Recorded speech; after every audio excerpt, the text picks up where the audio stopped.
Good morning. It's a pleasure to be here. I'm so thrilled to see so many people in the room. So let's get to it then. So here we are reviewing the state of the industry. As Frances so eloquently phrased it yesterday, she put a maritime twist on it. We're here in Portugal, and she spoke about beyond the horizon. This morning, your panel will share their views about the state of the industry today and ideations on what the state of the industry may look like as we move forward. We all know that we live in a world of volatility, uncertainty, complexity, and ambiguity. Many of us have heard the term VUCA over the past number of years. It was a little overused, I thought, for a while, and then it fell out of fashion. But it certainly is a very complicated world that we live in. And it's coming at us much faster than it did a decade ago, or 2 decades ago, or during the time of many of our parents. They, through the wars of 1917 and 1945. We're in that state, but it's coming at us so quickly. And a lot of what's going on at the moment is related to a breakdown in global trade. We've got so many competing forces around the globe that are changing how we work, where we work, why we work. Would anybody like to tell me what global trade relies on? Supply chain. Global trade, what does it rely on? Diplomacy, that's great. It's the people in this room. It's global mobility. That's what drives global trade. Today, knowledge and know-how and global savvy are really what drives global trade. So as we go through the questions today and the discussions today, I'd like you to keep that in mind. Our fastest flows of trade are the number of highly skilled people, and that number has risen more than normal migration per population. In a recent survey of employers by Deloitte, Mobility Reimagined, 97% of employers are looking to manage their costs in mobility. 64% of employees that are on assignment say they will stay with their employer after an international assignment, depending on the quality of experience that they receive. And 95% of employers want to align their business practices and their mobility practices, because mobility drives trade. In our own survey at CERC in the fall of last year, 94% of companies said that the success of an assignment depends upon the experience of the employee. And that's what the people in this room, that's what you are determining, is making sure that that experience is satisfactory. As we go through our discussions this morning, I'd like you to keep that number in your mind. 94% of employees, the success of the assignment is determined by their experience. All right, so to our panel, I'd like you to share your thoughts, your experiences, where you see the challenges in the road ahead. We've talked about a number of things. We've got housing, immigration changes, compliance, more demands from clients in terms of cost. We've got conflicts. We have sustainability challenges. We have challenges with the economy. We have challenges with the environment. What else can they throw at us? Oh, we came through COVID. One down. One down. So Eric, I'm going to turn to you. You've got locations in you have 378 locations in 100 countries. That's correct. So you've got a pretty good lens on what's happening. We cover most of the continents, so we cover Africa, we cover Europe and Asia predominantly.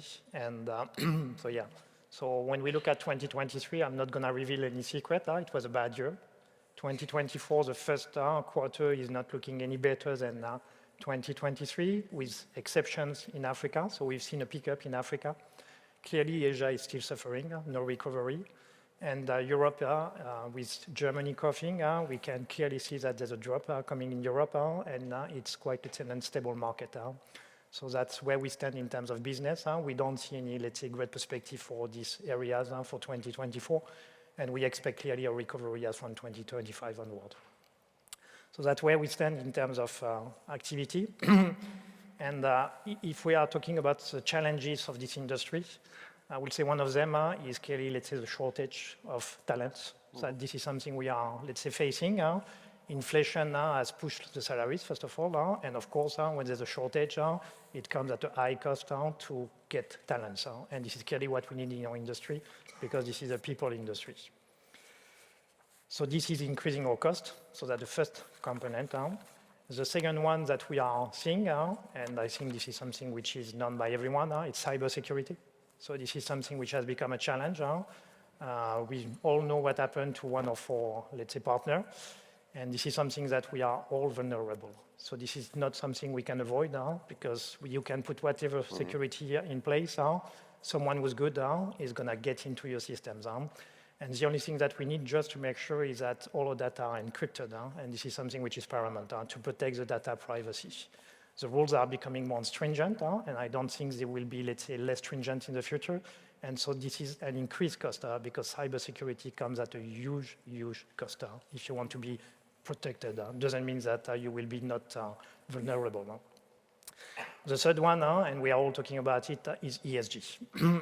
So ESG is an investment, and I will say this is an investment for the world. So this is not an investment for business.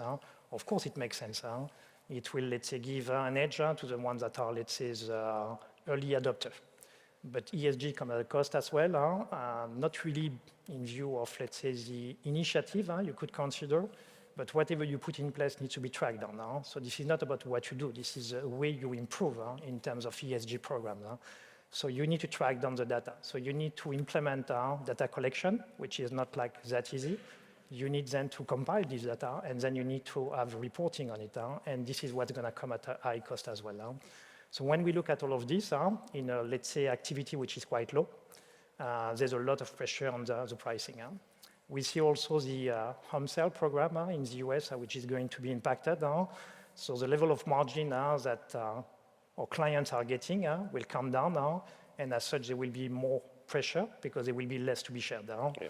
So everyone will have to pay a tribute to that one now, and so we will be in a situation where our costs are rising, our margins are going down now, and then we will have to change the way we approach our industry in a way. So instead of looking at growth, what I call the top line now, we will have to look at the bottom line now. And the bottom line is just after the component, which is the cost.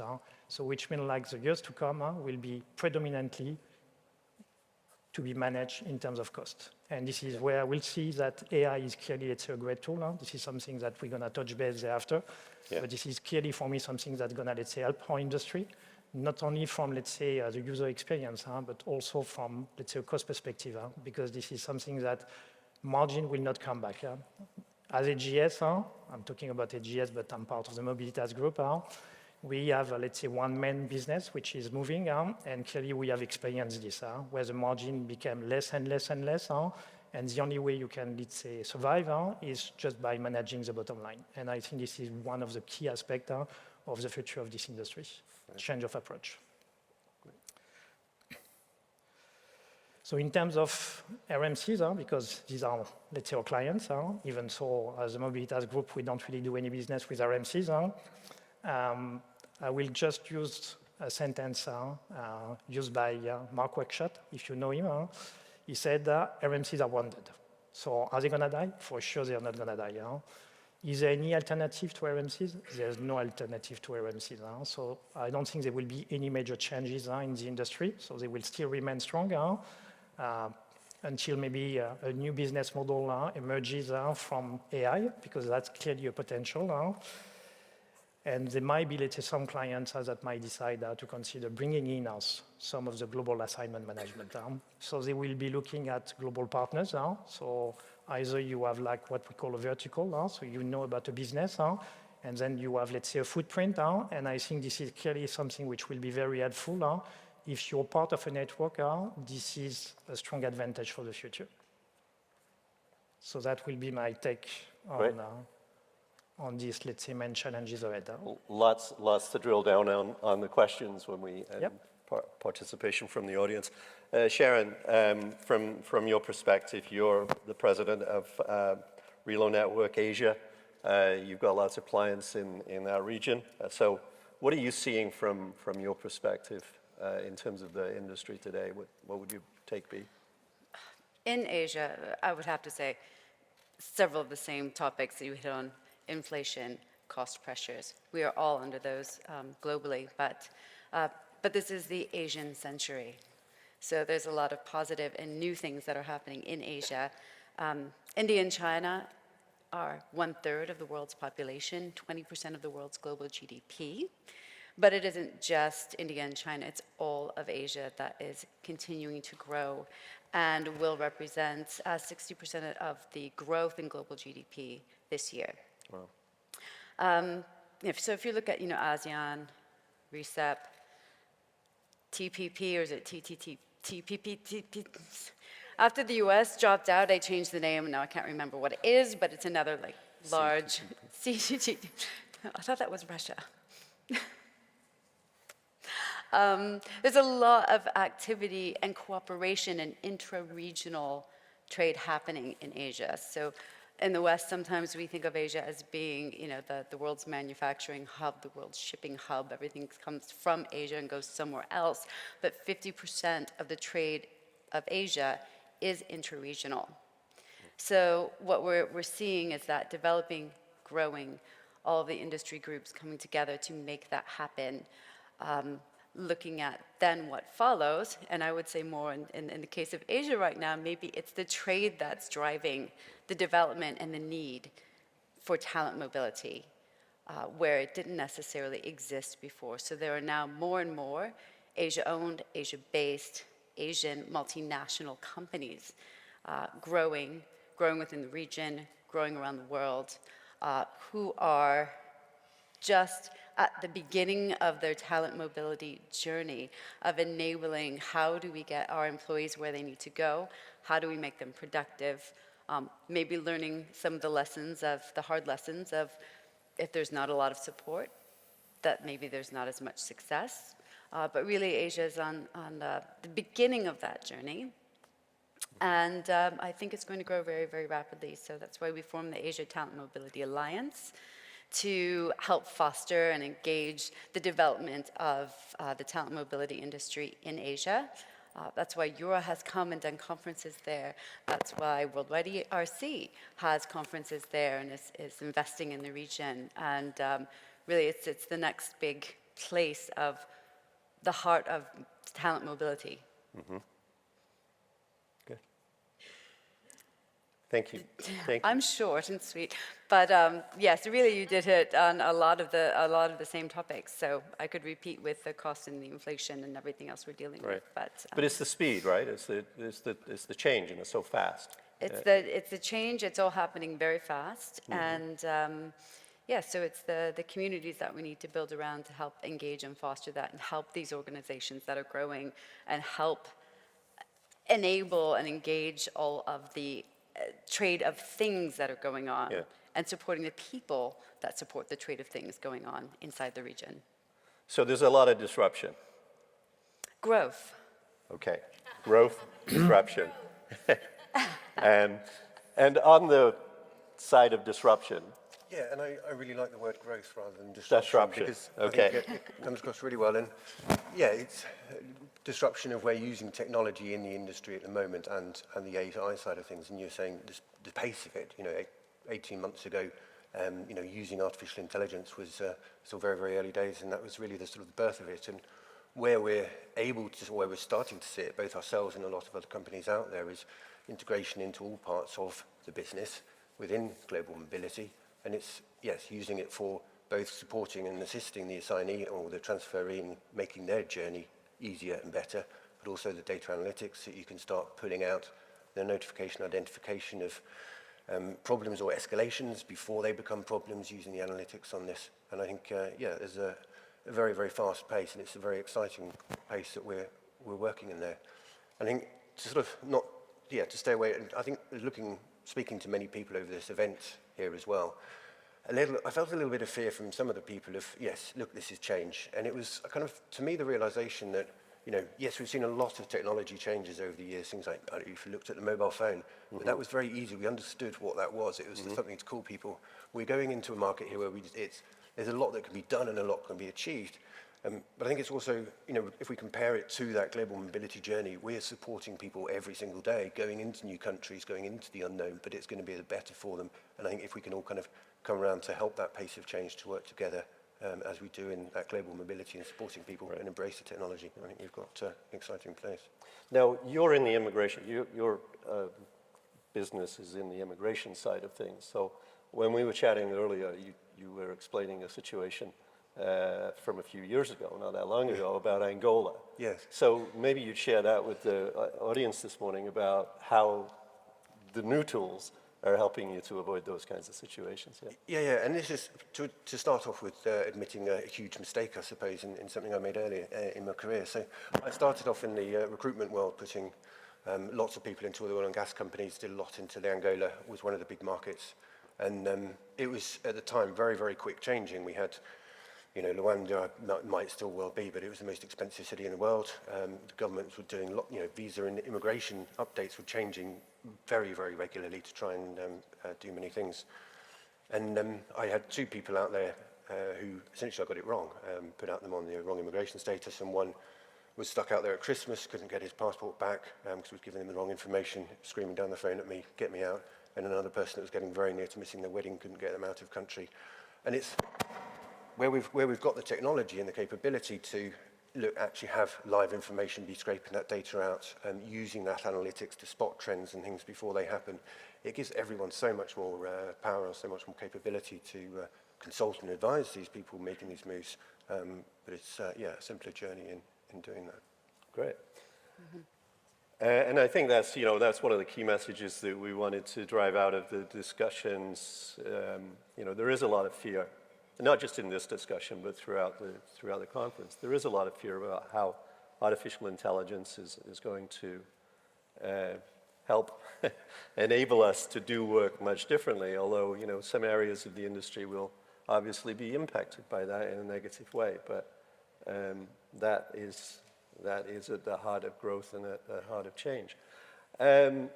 I'd like to turn to the audience for a minute and see, if you've got any comments and thoughts about the state of the industry today and how we are seeing some of the new technologies and how are they enabling the employee experience and the assignments. Before we go to that, could I just ask, did you get those people out of Angola? Yes. Okay. The people were gotten out of Angola. Okay. I don't know if people could hear at the back, but there was a question. Did you, James, get the people out of Angola? Yeah. Yes. Yeah. Okay. At great cost, I'm sure. Yeah, I have a comment. Yeah. It was Ronald with Relocation Online. I like the sentiment of this panel a little bit better than yesterday to address the fear issue. So this is not really a question, but it's more of a comment. Dan yesterday was not helping us, even though I like a lot of what he was speaking about, by standing on stage again, like many on the AI topic have done, by saying it's going to change everything. We have plenty of anxiety. That's not the right message. What he also said, however, was AI is like water. It's like electricity. It's power. It's malleable. And I think this is how we need to see it, because that means it's ubiquitous. We all will have access to this. There is so much money invested in this. We got to treat this as a utility. That doesn't necessarily mean it's going to replace us. We're all going to be using it, and it's going to be affordable and available and accessible. And any company that is in tech will absorb that into their systems and be able to help us with this. So I don't think we need to fear it. We just need to embrace it and use the full potential of it for us. And so, less fear. And so I appreciate this panel sort of calming down the temperature a little bit. Thank you. Yeah. Well, I think that's the role of the associations in this space is to it's one more area that we have to focus on and help the industry through that journey by sharing information, by sharing knowledge and expertise.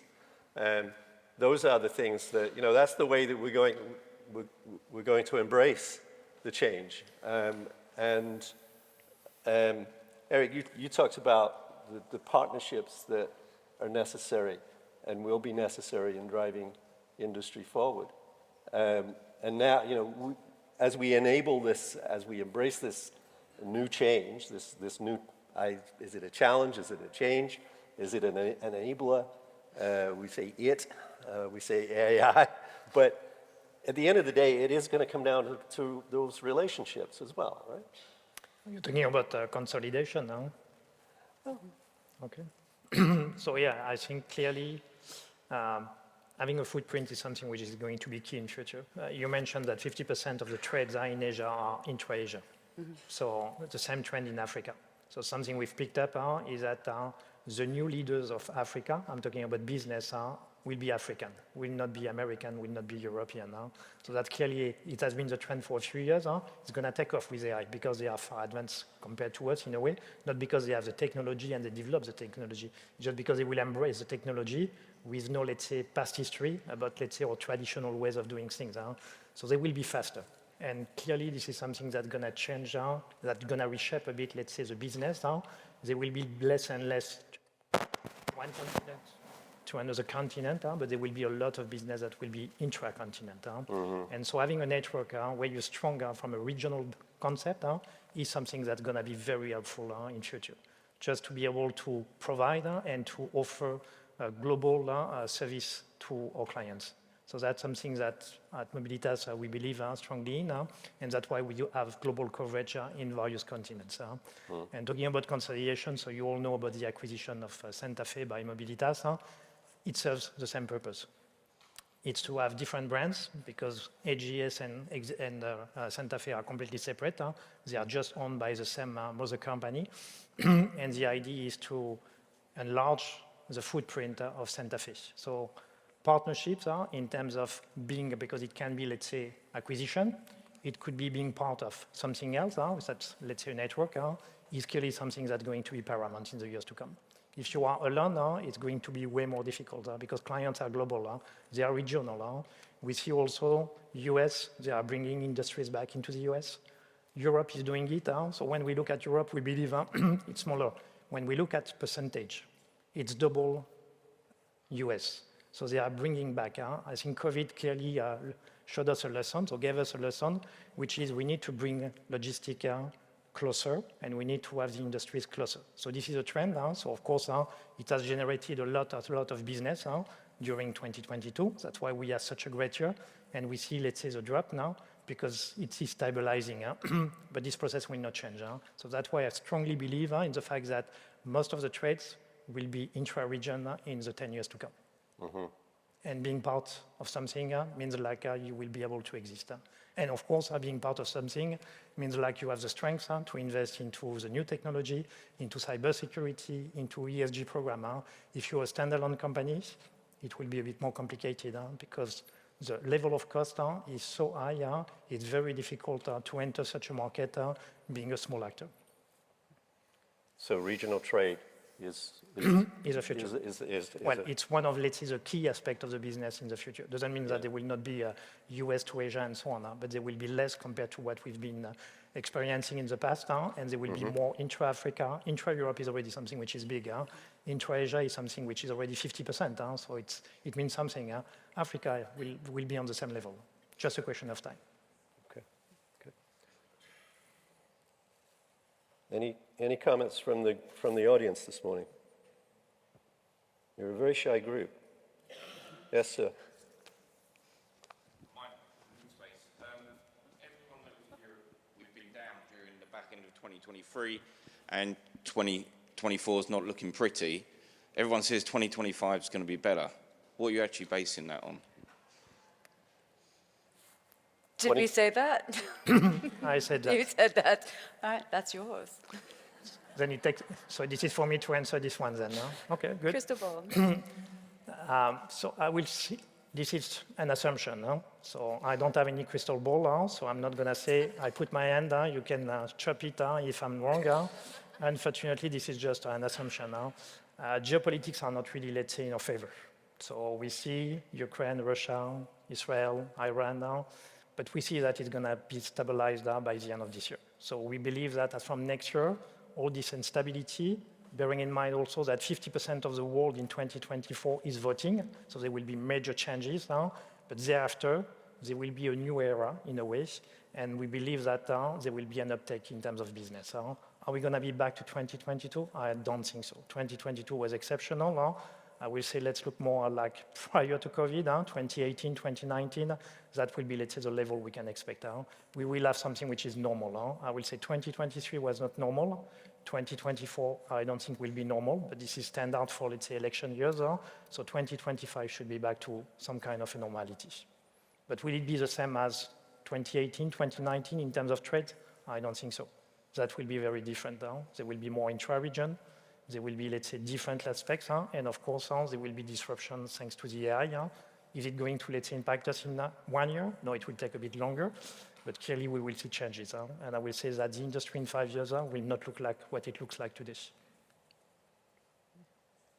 Sharon, from your perspective, do you think 25 is going to be better than 2024? You're on the positive side of growth. You know, I am on the positive side of growth, and I think that I think that it can be. It may not look like it looks today, but I don't have a crystal ball either. You know, certainly we have enough problems that we need to work with as a world and as an industry. The cost pressures that talent mobility is under right now, and one of the solutions that seems to have developed with the one-day home finding is just not working. Some of those things that really need to be worked through. So I think we can do it. And if we do it, it'll be better in 2025. All right. That's your kind of jumping off point. Why don't you just explain the one-day situation and how that's causing pressure in your... Okay. How many DSPs do we have in here? How many of you received a request for a one-day DSP service? One-day home finding. How many of you can complete a one-day home finding scope in 1 day? I don't know if the audience can see that. All there are the no hands hands went up. down. Because we really can't. And the paper, we realized in Asia, it was up 30 to 40% increase in the past 2 years of requests for 1 day. And so we wanted to take a look at that, and we spoke to a lot of industry colleagues around the world to see, are they feeling the same thing? And yes, in fact, they are. So we tried to figure out, why is this happening? Is it a cost pressure? Is it wishful thinking? And we're not quite sure. It could be any number of things. Is it the changing profile of who is moving and what their needs are? Is an interregional move require a different level of support than west to east or an Africa to Asia? So there's a number of factors that are impacting whether you need a 5-day package or a 1 or 2 day package. But the challenge that we're really seeing is that we're not sure that the talent mobility people who are buying the services for their employees know what's going on, that they know what they're actually buying, that they know it's actually being delivered. There is no scope for a 1-day home finding program. The assignees' expectations are whatever their expectations are for home finding. When you think somebody's going to help me find a home, everyone has an expectation for that.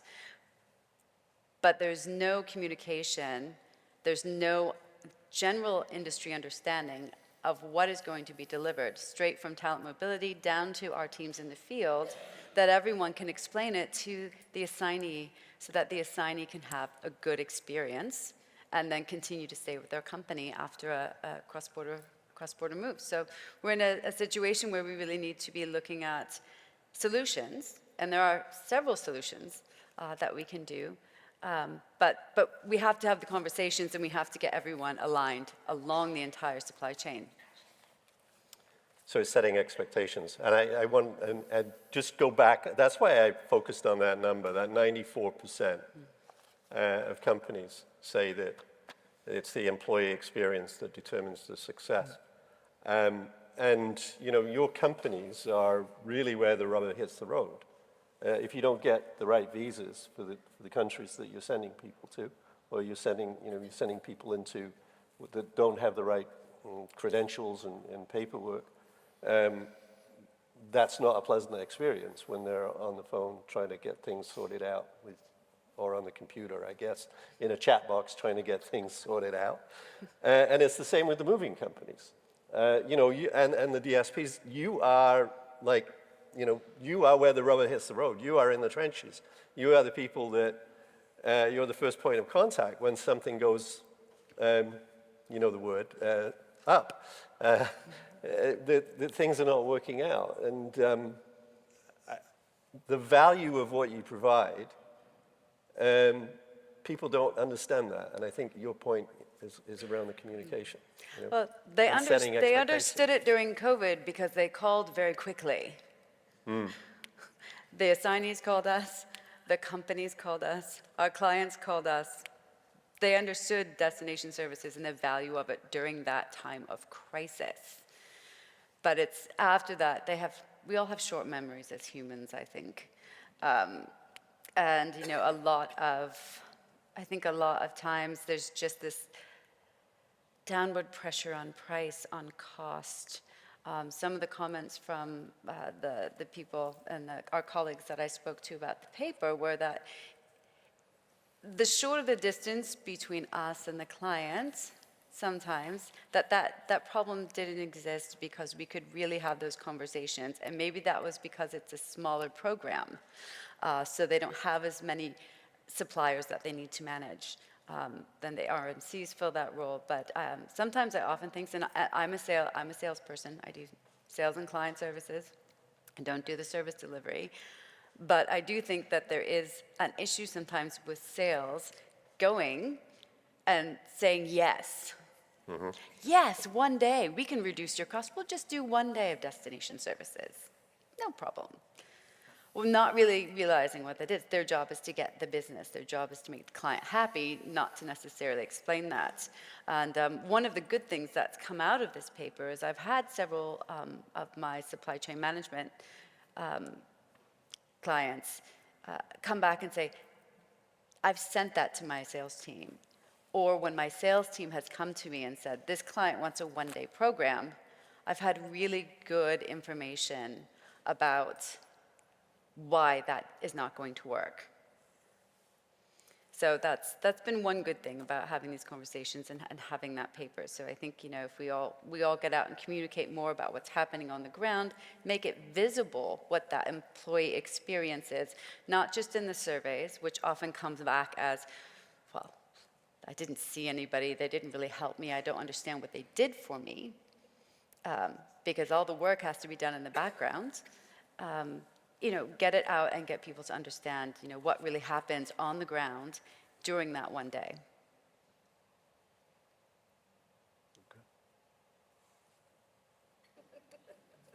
Yes. No, I Thank you. I think, but that's that's the entire point. Is that many areas of this industry are undervalued and underrated by governments, by the clients. We had a meeting yesterday where we had most of the associations in the European and North American area. Sharon, I'm sorry that the Asian group was not invited to that meeting, and I think we should make sure that that happens. Thank you, Stephen. You know, that was a big part of the discussion, was how do we value our industry? Like we seem to say, yeah, okay, yeah, we can do, like you just said, we can do one day. Or yes, we can meet this, or we can do that. Because it's seen as a commodity when people are moving. And unless the executive that is managing those moves, that's been through all of that personal disruption, unless they understand it, you know, because it's pressure from procurement. It's within the organizations at the top, Yeah. right? And so I guess my message this morning would be for all of us to push back a little bit in a positive way and share some of these surveys that we've got in the industry, that at the heart of everything that we do is that employee and their family. If we do not make that a success, it's not going to return the return on investment to the organization. So I'm sorry, was it Beverly? What the? I saw a couple was of a hands up, hand. so it's a little tough to see from up here, but thank you. Good morning. Bev Sun of Asia Pacific Properties. We're in China and the APAC region. Morning. Always wonderful to have the strategies and the overview. I think, if I might, I think it's a little misleading. People think of Asia as a low-cost region, and we lump the entire Asia into one bucket. And so with newer people in the industry who have never even traveled overseas, I think there's a total misunderstanding of the sophistication and the variations that exist within that market. And that is the new emerging market. There's certainty about that. And I think it's important to have employees who are in this industry experience the journey to Asia, however brief, to understand the nuances of the complexity of these markets. If you're dealing in a city of 25, 20, 30 million, or a fourth-tier city of 10 million, that is not an easy journey to take with the lack of knowledge and the variations. So I would just encourage the people within our industry not only to sing for the positive experience of having a global journey, however short-term, but to be well-versed and well-educated. We're not a numbers game. We're all about passion, understanding, and cultural bridging. Right. And this is what will be the value of our industry going forward. We're not a commodity, so if I might. Exactly right. My comment. Thank you very much for that. Yes, sir.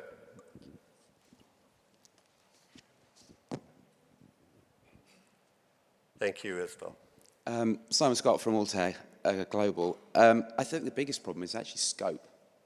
I think we've been using the same language for decades, and we talk about one-day home search, two-day home search, but when was the last time we saw an RFP that actually had scope attached to it? And the problem is that we've kind of forgotten what actually it means, what's behind it. Used to be, we always used to talk about 2 days home search, 2 days on the road, plus research. And when you got the bigger packages, it was okay because you could roll things in. But as the packages have got squeezed and squeezed and squeezed and people have forgotten what the scope is, now we're finding, oh, you can do everything in 1 day, can't you? Well, no.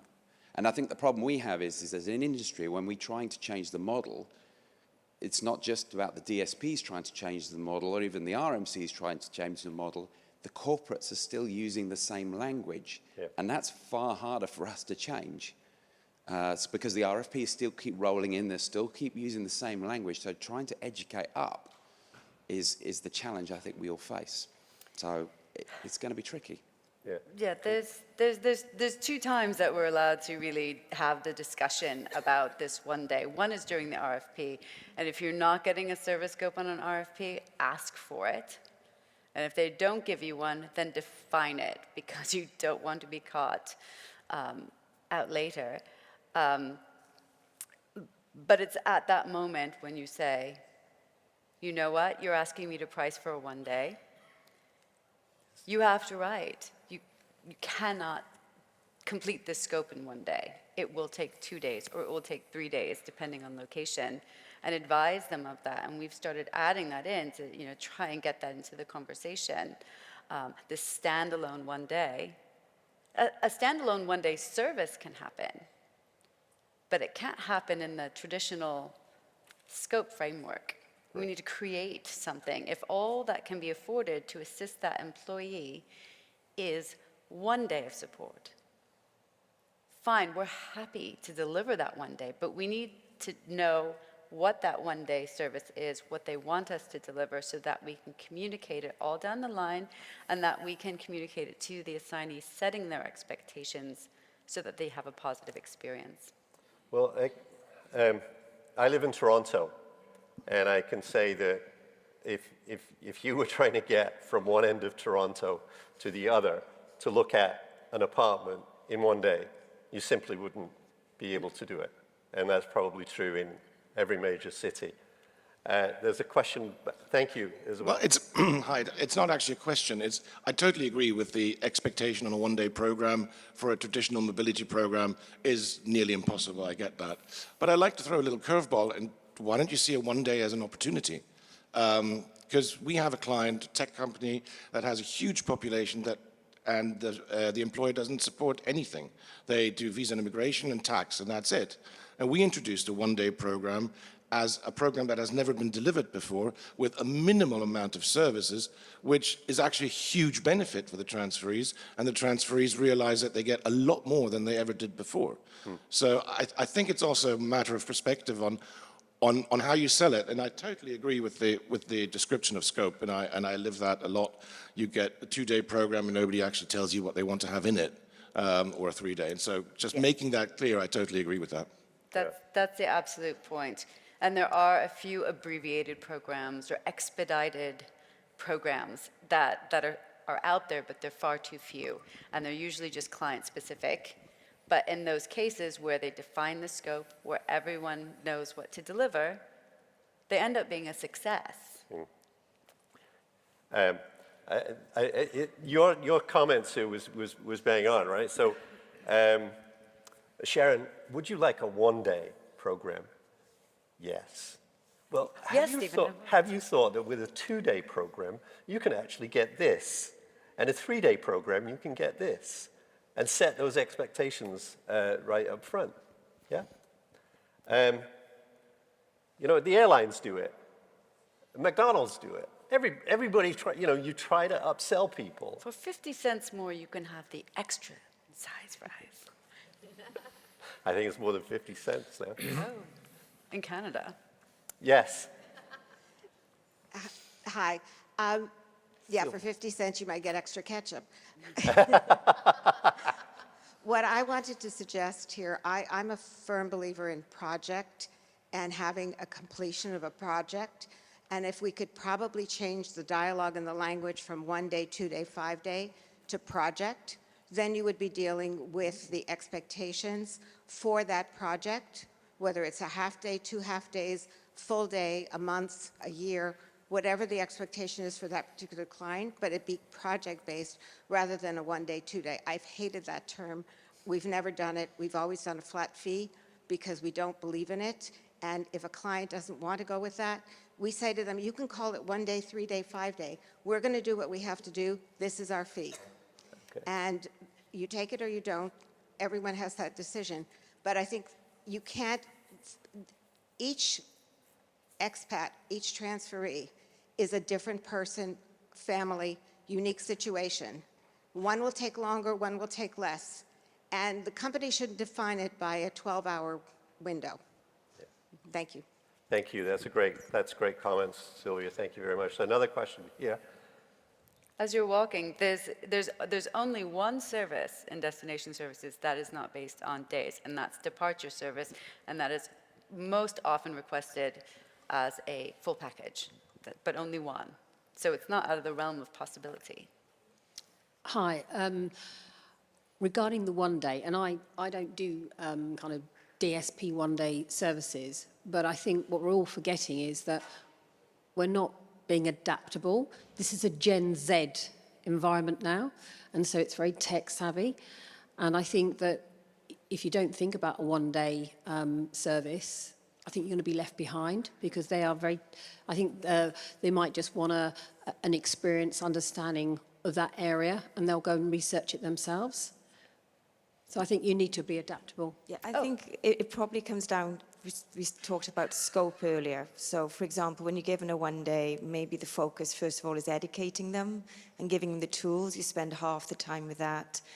a lot of the time they go online, find their own accommodation. They don't necessarily want to go out physically. It obviously depends on the level of the assignee, the background, and then the rest of the time within that scope then validating all the contracts that to make sure that the material terms are fine, etc. I think it's just being creative with them, because I think a lot of the reasons why we end up with 1 days is not because necessarily the client has prescribed 1 day, it's just they've got a lump sum, and somewhere along the line someone's determined that, okay, X amount can be put aside for the cost of a 1 day to give them something, because they're not necessarily going to get that many benefits that your traditional expats have got. Absolutely. And I think the people, pretty much consistently, everyone I've spoken to does adapt that 1 day. They go back to the client and say, I can't do this whole scope. What do you want me to focus on? And then it is left to the team on the ground or the destination consultant to then decide what those benefits are. And we know what the assignee needs, but the assignee doesn't always know what the assignee needs. So leaving it to that point to someone who has absolutely no control to really guide that employee through the compliance piece, the security pieces that they're not even thinking of or maybe aware of, I think is a dangerous place to be. And we try and say, most people are taking out the accompaniment in a 1 day home finding. They're doing a consultation, they're getting them set up to go look for properties on their own and trying to save time for that lease review, for that negotiation, for that walkthrough, all those really protective pieces that are critical to the security of the employees. And that's, that goes to the duty of care and all of those issues. We're running close to our allotted time. And one of the things that we wanted to make sure of was that yesterday was a little bit, I think there was a lot of fear created, and part of our mission this morning on the good ship Jura, as we were trying to make that maritime connection, is to, some positives about the future. The future is always filled with fear. It's the unknown, gosh, what's that going to do? So I asked the panelists during our little huddle yesterday to think about, some of the positive things that they see ahead for our industry. And I think I'd like to start with you, James, in terms of this big train that's coming at us. Is it going to wipe out people at the end of the Liverpool train station, like Francis shared with us yesterday? Are we going to be bowling pins? What's your take on things like that? So I mean, we're in a very, very exciting place with what we've got. And exciting. Yes, because look, all of our work is moving the people, giving them support. It's a very difficult, emotional journey for a lot of people making these steps. Now, with looking at the AI and some of the ways we've been able to use this, is picking out sentiment from emails, for instance, seeing what those emotions are, where those problems are occurring, and then you can give that individual a much better experience, make them feel more comfortable, make them feel happier by having that live feedback on cases, seeing how that process works, rather than the traditional case of either having the NPS surveys or your quarterly meetings with your clients to sort of see where those escalations have been, but to see that emotion, to understand that emotion using AI to help them. So is that emotive AI? Yeah, we can set it up to sort of search through sentiment of messaging and emails and look at where those good words come through. All right? Yeah. You're going to use the handheld mini, is that okay? That's okay. Perfect. Could you just explain that emotive AI? Yeah, so what we're doing is we're just really using the language modules and going through all the communications, and we're able to identify and spot trends in the emotive use of language in these in the emails. So, for instance, if we find when we go to them and we give them a second update or information, we can see how they're reacting with it, and we can adjust our process, adjust how we're talking to them to give them a better experience. So that's brilliant. You're doing that ahead of the regular meetings that would occur with clients. So so this is all happening live. Right. Everything is being monitored live, and we can also, as the more people are using it, the bigger we can spot those big data trends as well, and sort of see that emotional journey that they're going on to make better adjustments. So I'm a small employer. I'm a small DSP, sole practitioner. How do I get access to that kind of? Yeah, tech. I think that's good, right? And I mean, look, there's lots of people in here, and people talk about cost of tech and it being a concern, and I don't think it should be at all. I mean, look, if we're looking at things like ChatGPT, everybody can use that for free at the moment. We've all got access to AI and capability. Yes, we are ourselves spending, considerable money on developing the tech on the back of big tech investment, but once it's there, look, it's available to everyone, and I think don't be scared of it. Inquire, work with other people, share your experiences, and understand what that tech is and how you can use that for the better of your business. Okay. And I think that's, that's at the heart of Vura and other associations, is that sharing of best practices and capabilities. Eric, would you like to give your thoughts? Yeah. We know 25 is going to be a great year. No, I said a normal year. So would you share your thoughts on it? About AI. So first of all, I'd like to say about AI, we have to see it as a tool. So as a tool. This is not something which is going to replace. If we listen to Elon Musk, we are all out of a job in 10 years. I don't believe so. And I think we are in people industry, and as such, there are two keywords: trust, empathy. And I don't expect a machine to mimic this type of trait. So as such, I see it really as a tool that will enhance the efficiency and the productivity of our staff, which is key in this industry. And this is what we need to believe in now. Of course, it will help to streamline the cost, because with one employee, you might be able to do the work of 3. So that will be the game changer in our industry. And it will help to cover, let's say, the issue that we are all facing in terms of cost. And I think we have to think, there's one person I like very much, which is Simon Sinek. And I don't know if you know about him, but he wrote articles and books about the why. And for me, I see the why is your purpose. And this is the why, the how, and the what. The what is what we deliver. The how is how we deliver it. And the why is why are we in this industry. And I think when you understand your why, then you can go to your how. And with AI will be a booster for the how. This is the way we deliver and we achieve a great experience for employees and for clients. And it's something which is key. And I think AI is really a booster. We don't know how to use it currently because this is a concept. For many people, this is more a concept than something that you can use. I use ChatGPT. I don't think I can do any business with, let's say, the free version of ChatGPT. But if you want to, let's say, develop, and I don't think we have the means to do it as individual companies, you need to raise a lot of funds to be able to do so. But still, there will be, let's say, a question of what do we do with AI in terms of tools that will enhance our industry. And this will come from people, the new generation of people, yes. Because in fact, anyone can be creative and innovative, and this is what's going to change this industry. Is not what we have today, but what we're going to achieve with AI in terms of reinventing our tools to enhance the efficiency and the productivity. Thank you. It's one more tool. Indeed. Yeah. Sharon, I'm going to give the last. The last word, wow. To put what's the positive side of all of this? The positive side of this was I was invited, to sit on this panel and talk about something that I noticed and other people noticed is a problem in the industry, and that this is just part of what needs to be an ongoing conversation, and that the conversation is ongoing because of groups like Vura and groups like CERC in Canada, that we continue to engage in this and bring this to the light of the talent mobility people who really need to understand it. Mm-hmm. And we're doing it. Yeah, and we will continue to do that. So I hope that we've left you with some positives this morning. That AI is not the freight train or the new train that's going to blow us all down. But it is a tool that can improve the assignee experience. It can improve efficiency, and yeah, it's going to drive change. So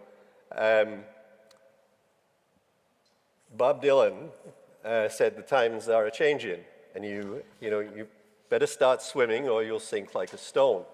And so on a maritime note, we have to swim with the changing tides.